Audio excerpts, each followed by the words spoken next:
Good afternoon. My name is Rebecca Hepp, and I'd like to welcome you to today's Advanced Informational Webinar on NAVA, Advancing Towards Improved Patient Ventilator Synchrony During NIV. Today's speaker is Heunks. He is a pulmonary and critical care physician at Radboud University, Nijmegen Medical Center in Nijmegen, the Netherlands. Dr. Heunks has significant experience in the critical care arena and has been an investigator in over 50 clinical studies, and has presented on a variety of critical care topics at numerous global healthcare events, including the 2013 AARC Congress. Every year, he holds educational implementation workshops for clinicians from around the world on the topic of Neurally Adjusted Ventilator Assist.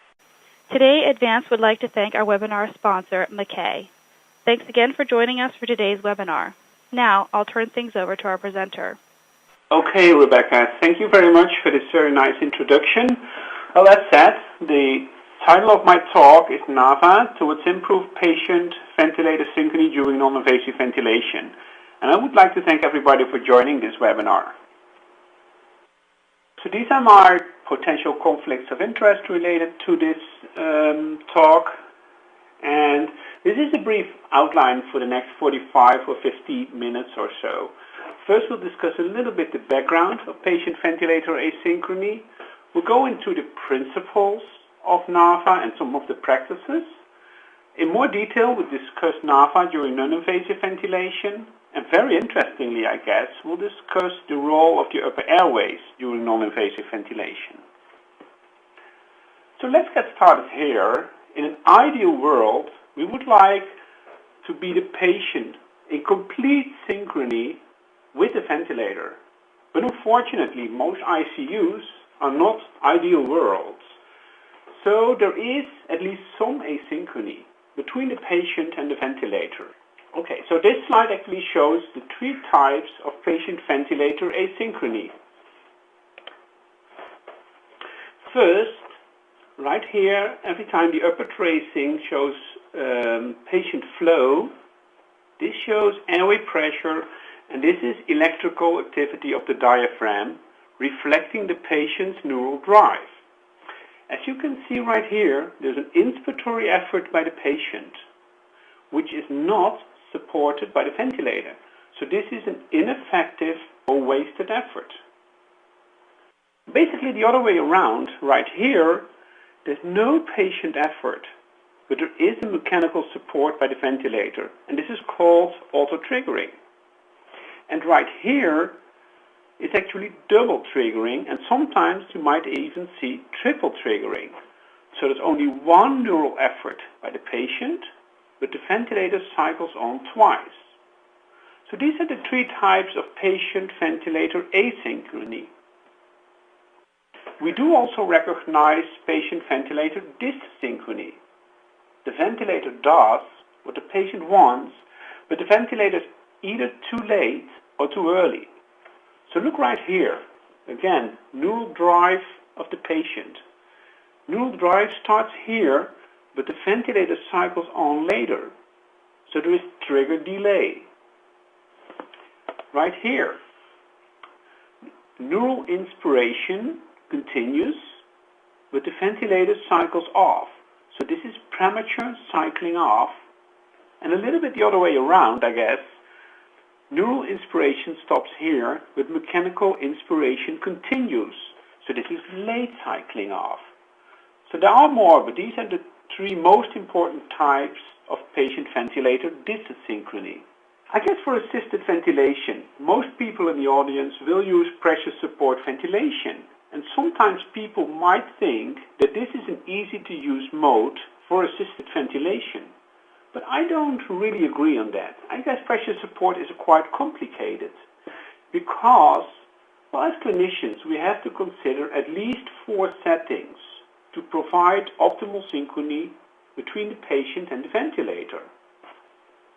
First, we have to consider the optimal trigger sensitivity. Too high sensitivity will result in auto-triggering, whereas too low sensitivity will result in wasted efforts. Also, Inappropriate setting of pressurization is associated with patient ventilator asynchrony, and more importantly, inadequate setting of pressure support level. In particular, and that is quite common, high levels of pressure support resulting in over-assist are associated with wasted efforts. And finally, the optimal cycle-off criterion should be set by the clinician appropriately because, as I've showed you in the previous slide, inappropriate setting will result in early or late cycling off. And all modern ventilators allow us to modify these settings, but I'm quite sure that in many ICUs, at least these settings are in a kind of default position very often. And we shouldn't be ashamed. Look at this study. This is a study by Laurent Bochard, really an expert in the field of mechanical ventilation. In this study, he included 62 patients, and 1 in every 4 known with chronic obstructive pulmonary disease. These patients were on the ventilator for 4 days, and he calculated number of asynchronous breaths divided by the total number of breaths, and this is called the Asynchrony index.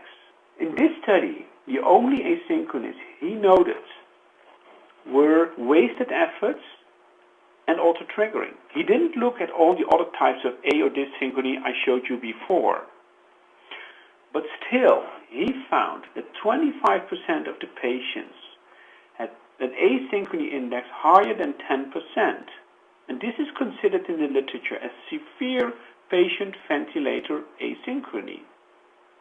So even in an ICU with physicians, which are very well known with mechanical ventilation, patient ventilator asynchrony is very common. So if patient ventilator asynchrony is common, a reasonable question is it clinically relevant? Well, this is still during invasive mechanical ventilation. And we have to note there's no level A evidence to show that patient ventilator asynchrony results in adverse clinical outcome. But still, look at this study. Patients in the early course of mechanical ventilation showing more than 10% of breaths to be ineffective efforts spend significantly more time on mechanical ventilation compared to patients with less ineffective efforts. In addition, everybody will recognize that patients with high level of patient ventilator asynchrony show discomfort on the ventilator. And what we will often do is increase the level of sedation. And everybody knows that high levels of sedation are associated with adverse clinical outcome.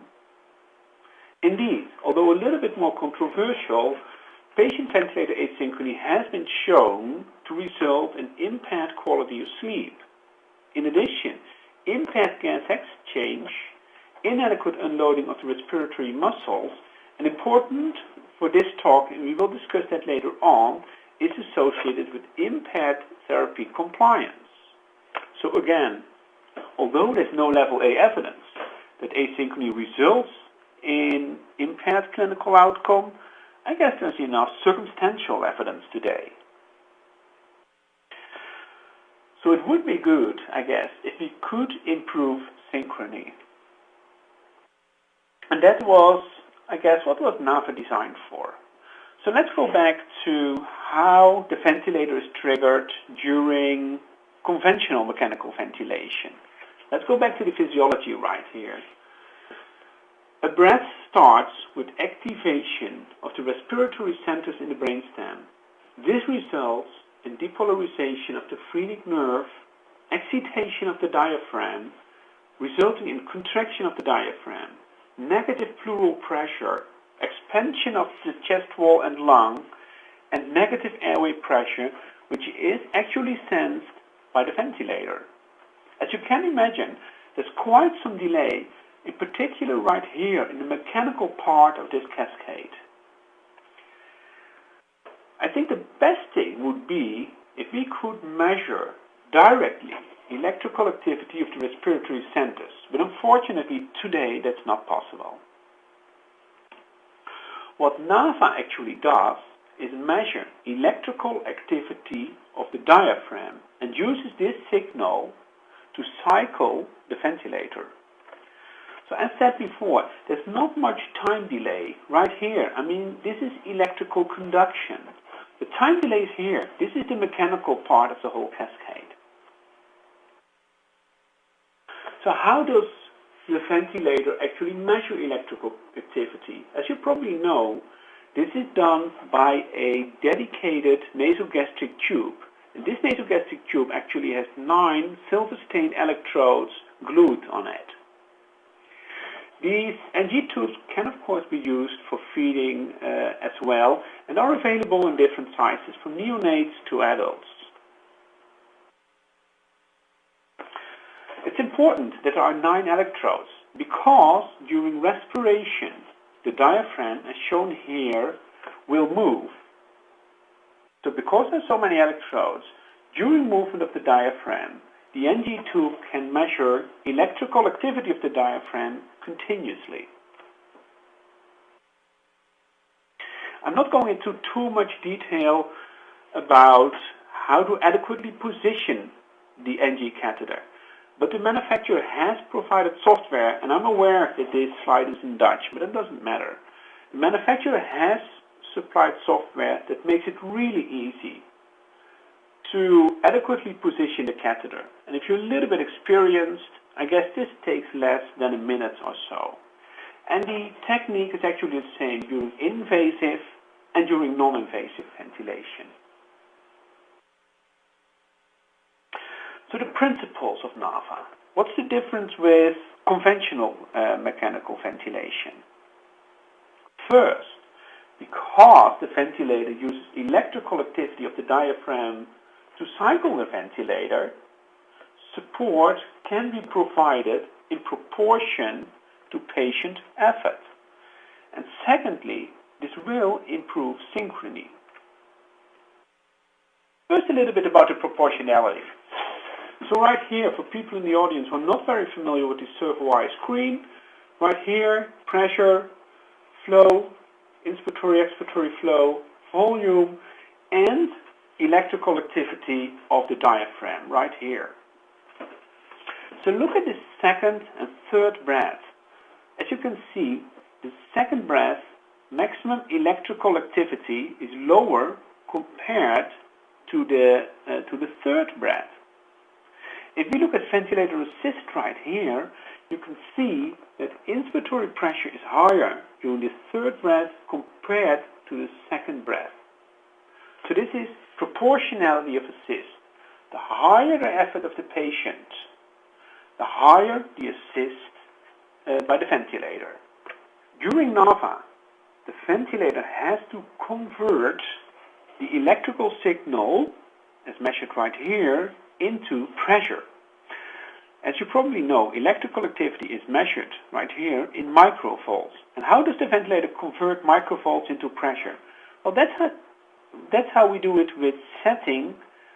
It's in Dutch NAVA niveau, in English NAVA level. By setting the NAVA level. Look right here. So what's the level of support provided by the ventilator?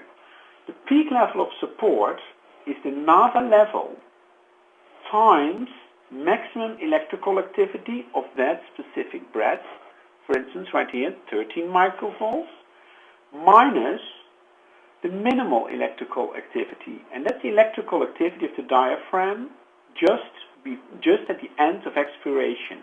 And to calculate peak pressure, you need to add PEEP, of course.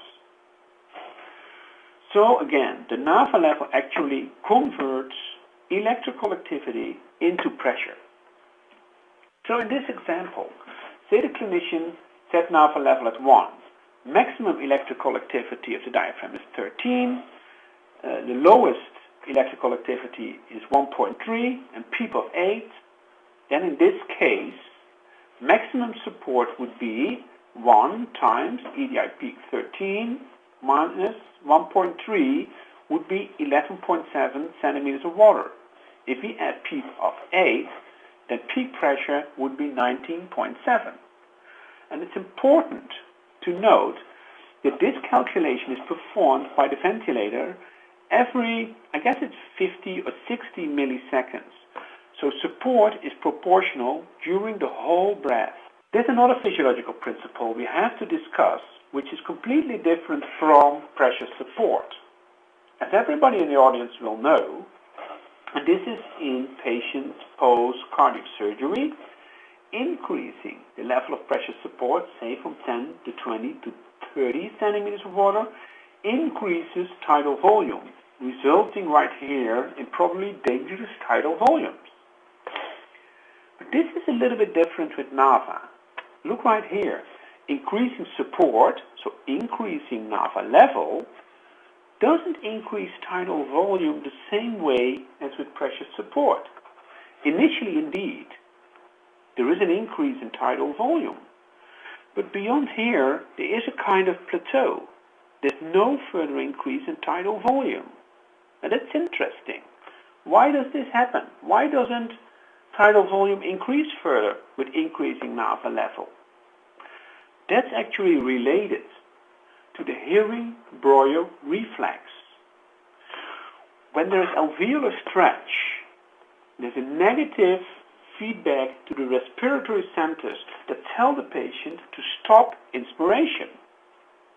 And of course that would happen during pressure support as well, but the patient is not in control right here. Once he has activated the ventilator, he will get 20 centimeters of water of support. And that's different with the NAVA level, with NAVA. If there's a reduced activity of the respiratory centers, then there is reduced assist. So in that way, NAVA might provide a protective ventilation. I guess this is an important slide. So that was about the proportionality. Now about synchrony. And this is an invasive mechanical ventilation, so I'm not going into detail. But if you go through PubMed, you'll find quite a lot of papers that show that NAVA improves synchrony between the patient and the ventilator compared to assist control or pressure support ventilation in patients with ARDS, in patients weaning the ventilator, and in all different categories of patients actually. We're not going into detail right here. So to conclude this first part of my talk, I think there's a lot of evidence in the literature that pressure support is associated with asynchrony, that NAVA provides assist in proportion to neural effort, and there's no discussion today anymore. NAVA improves synchrony between the patient and the ventilator during invasive mechanical ventilation. So now let's go to non-invasive ventilation. As everybody in the audience will know, the use of non-invasive ventilation, in particular for the acute exacerbation of COPD, has increased enormously in the past decade. At the same time, the use of invasive mechanical ventilation for these patients has declined. So invasive mechanical ventilation is getting more and more important in the ICU, and actually not only for patients with COPD, but also in patients with hypoxemic failure and other conditions. But still, if we take a look at the literature, somewhere between, well, say 20 and 35% of the patients on non-invasive ventilation fail and may need endotracheal intubation. And I'm very sure that everybody in the audience will recognize that there are factors that determine the success for non-invasive ventilation. I mean, appropriate timing. Don't start too late because you're less likely to be successful, in particular in COPD. In addition, a comfortable interface is important. Careful monitoring of the patient, an experienced and motivated team and motivated patients are keys to success of non-invasive ventilation. But still, what's the pathophysiological mechanism? That has been studied in this interesting paper in the European Respiratory Journal 9 years ago already. And what they actually found is that the most important predictor for failing non-invasive ventilation is patients that have a hypercapnic acidosis 2 hours after initiation of non-invasive ventilation. There are other risk factors as well, but this one is the most important, as you could conclude that patients that could not be adequately ventilated with non-invasive ventilation were much more likely to fail. So let's take a look again. How do ICU ventilators perform during non-invasive ventilation? And again, this is a study by Laurent Brochard, a prospective study. Almost 40% of the patients were having a past medical history of COPD, 65 patients included. And this slide shows the different types of asynchrony. And again, we can assume that this team was very experienced with non-invasive ventilation. But still, 15% of the patients had a fair amount of off-triggering, ineffective effort, late cycling. As you can see here, 32% of the patients had premature cycling off. And altogether, patients with an asynchrony index above 10%, and as I've mentioned before, this is considered a severe patient ventilator asynchrony. 38% of the patients had an asynchrony index higher than 10%.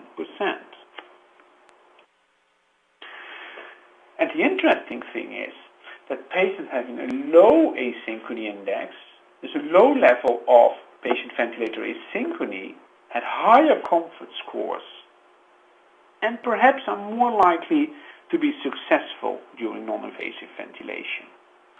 Also, differences between patients that could be successfully treated with non-invasive ventilation and not successfully treated. Very important, the amount of leak. Patients failing non-invasive ventilation exhibit significantly more leak compared to patients not failing non-invasive ventilation. And this is actually an interesting experimental study. So this is during non-invasive pressure support ventilation. And what the authors did, artificially induce a leak.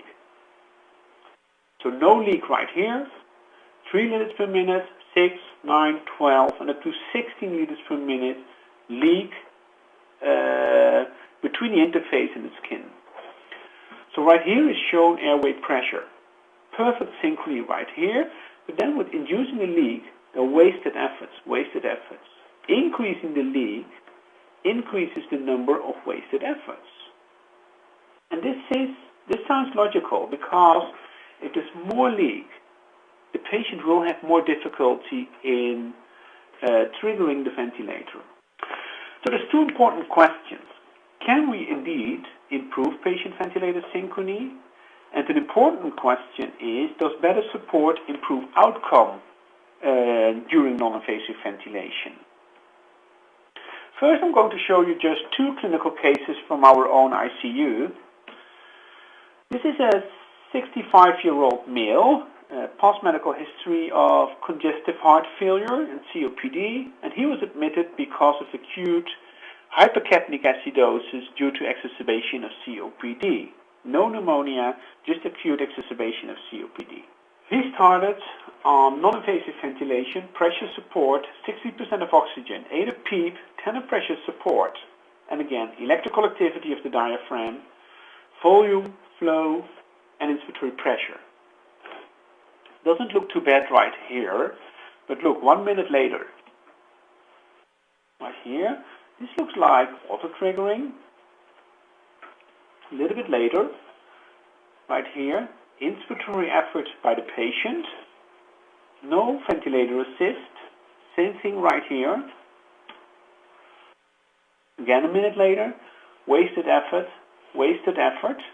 This effort is supported, but if you look, there's quite some delay between the initiation of neural inspiration and mechanical inspiration. So quite some trigger delay. Again, wasted effort. And this goes on and on. Minute ventilation is reduced, and actually you couldn't really ventilate this patient on non-invasive pressure support. As you can see, it goes on and on. Then, when we would switch to NAVA, look right here, no wasted effort at all. Right here, no wasted effort at all. Because at this time, either leak or diaphragm weakness doesn't really affect whether the patient can trigger the ventilator or not. Wasted efforts basically do not really happen during NAVA. This is another case, a little bit the same. Male, 70 years of age, acute exacerbation of COPD, and clinically a high work of breathing. And this man actually had a large beard, and he didn't want us to shave it off under any condition. So we just started out with pressure support again. It's a short movie right here. So look right here, this is a wasted effort. Here you go, this is a wasted effort. And the ventilator tells in Dutch, there's too much leak, check patient circuit. So we continue, this is a mandatory breath. And whatever we did, we were unable to ventilate this patient in pressure support because of the severe leak. And whatever we did, it didn't really improve. Now this same patient, switching to non-invasive NAVA. Again, there's still a high leak, but at this time, every breath is supported by the ventilator, and there is appropriate pressure. Blood gas is improved in this patient, and this is just a case, this is not a study. But we've seen this, well, quite often when leak is a problem, that you are able to ventilate patients on non-invasive NAVA. There's another study from France, that's this one, and actually shows the same. Physiological study, 13 patients, half of them past medical history of COPD. And again, look right here, trigger delay during pressure support ventilation and during NAVA. Significantly shorter with NAVA. Ineffective efforts, lower with NAVA compared to pressure support, and same thing with late cycling off. Same thing, premature cycling off. And the total number of asynchronies was significantly lower with NAVA compared to pressure support. And this is the third study, very recently, CHEST 2013, also a physiological study. These are most patients post-exacerbation of pneumonia, so no patients with COPD, and they actually show the same thing. So it's a different case mix, different patients, not the typical COPD patients, but patients with pneumonia, and they also show that asynchrony index is significantly lower during NAVA compared to pressure support. In the earlier days, when there was too much leak, we would try to tighten the interface to the face of the patient, resulting in these kind of pretty severe pressure wounds. Again, this would not happen with NAVA because in these patients, we don't worry about a little bit of leak. So we don't see these problems anymore, luckily. And the other nice thing is, if a patient is on a ventilator for a couple of days, we could actually change interfaces. If the patient doesn't like this interface for a moment, we'll just change to this one. I mean, it's a little bit more comfortable for the patient. The patient can choose any interface he feels the most comfortable with at a certain point of time.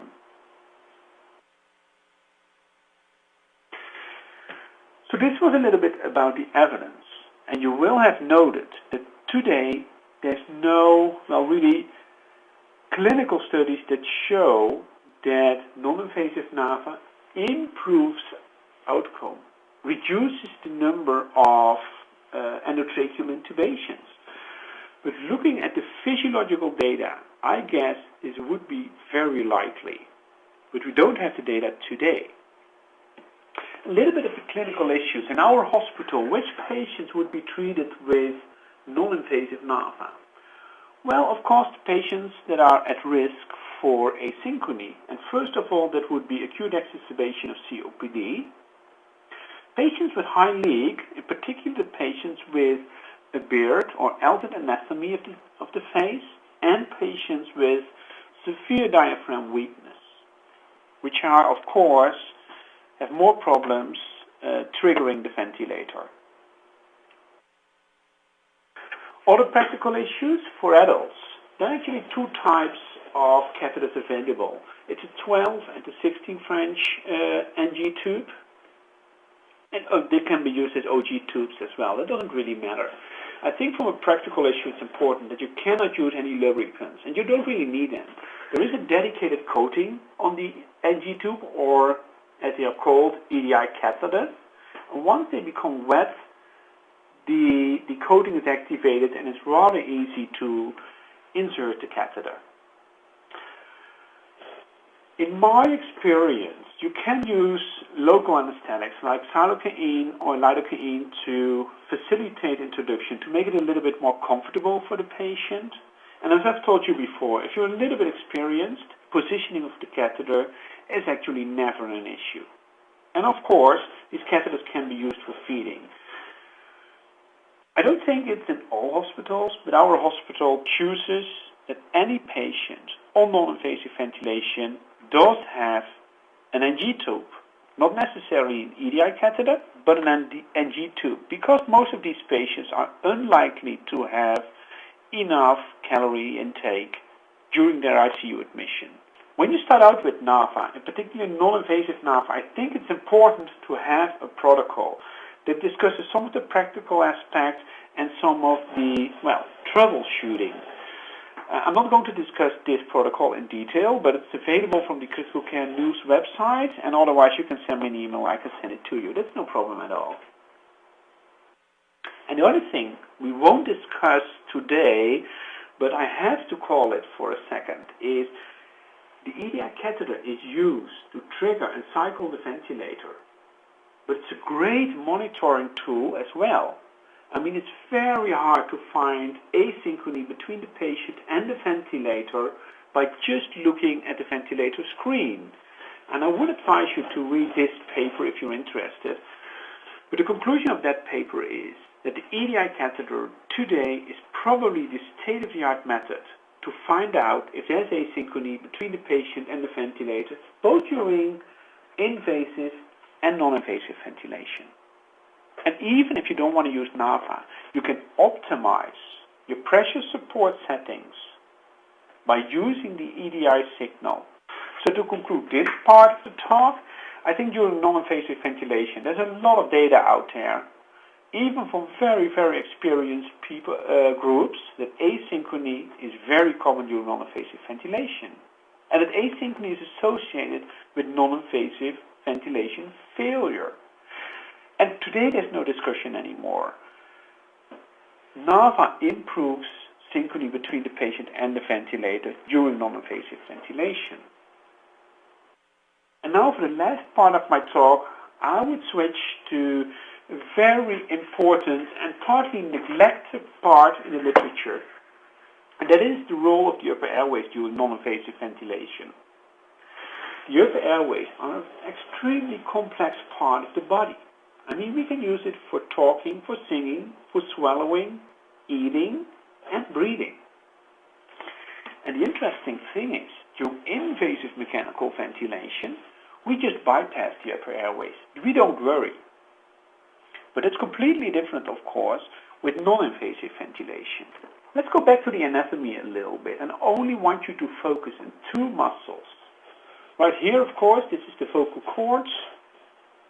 And the first muscle is the cricothyroid muscle. That's actually this one. And you can imagine when the cricothyroid muscle contracts, it opens up the upper airway. And the thyroarythenoid muscle, when that one contracts, it actually closes the upper airway. So this is the only animal study I'm going to discuss, but it's so interesting. What the authors did is look at the effects of non-invasive ventilation on activity of these two important upper airway muscles. So this is a typical example, and I know it's a complicated picture, so let's go through it together. Right here, tidal volume. Right here, electrical activity of the diaphragm, the raw signal and the processed signal. Right here, electrical activity, raw and processed, of the cricothyroid muscle. Remember, that was the upper airway dilator. And right here, raw and processed signal of the thyroarytenoid muscle, the upper airway constrictor. This is during just spontaneous breathing, no support. Inspiration starts right here at the red line, and electrical activity of the diaphragm increases until the end of inspiration. But look right here, at the same time, there is activity of upper airway dilators. So during inspiration, there's an active opening of the upper airway, and only at the end of inspiration or the beginning of expiration, there's a little bit of closure of the upper airway constrictors, activity of the upper airway constrictors. So this is during spontaneous breathing. Now let's go to pressure support in this same animal. So not even a high level of pressure support, 10 above 4. Right here, start of inspiration. As you would expect, less electrical activity of the diaphragm because the diaphragm is unloaded. But now look right here. There's no activity of the upper airway dilators during non-invasive pressure support ventilation. Moreover, there's a very high activity of the upper airway constrictors during inspiration. So what it actually looks like is as if the upper airways try to protect the lungs from high inspiratory pressure. And the previous slide was just an example from one animal, and this slide actually summarizes everything. So right here, electrical activity of the diaphragm. The higher the level of support, the lower electrical activity of the diaphragm. That's exactly what we would expect with unloading. But here, activity of the upper airway constrictor. The higher the level of support, the higher the activity of the upper airway constrictors. And the other way around for the upper airway dilators. So this is just activity. Does this have any functional consequences? And again, pretty complicated picture. But right here on the y-axis, transglottal resistance. So the resistance across the glottis. And indeed, the higher the electrical activity of the thyroarytenoid muscle, the higher the transglottal resistance. And ultimately here, the functional consequences. Again, activity of the upper airway constrictor during 2 breaths. Say this breath is a high activity of the thyroarytenoid muscle and is lower in the previous breath. And if you look at the tidal volume is lower when there is high activity of the upper airway constrictor compared to when there is a lower activity of the upper airway constrictor. So what this slide actually says, when there is increased activity of the thyroarytenoid muscle as induced by non-invasive ventilation, there's less effective ventilation. Very recently, the author repeated this study. No support, pressure support, you've seen these data, but now again with NAVA. Same level of support, but at this time, and this is the constrictor activity, right here, pressure support induced activation of the upper airway constrictors during pressure support, but not at all during NAVA.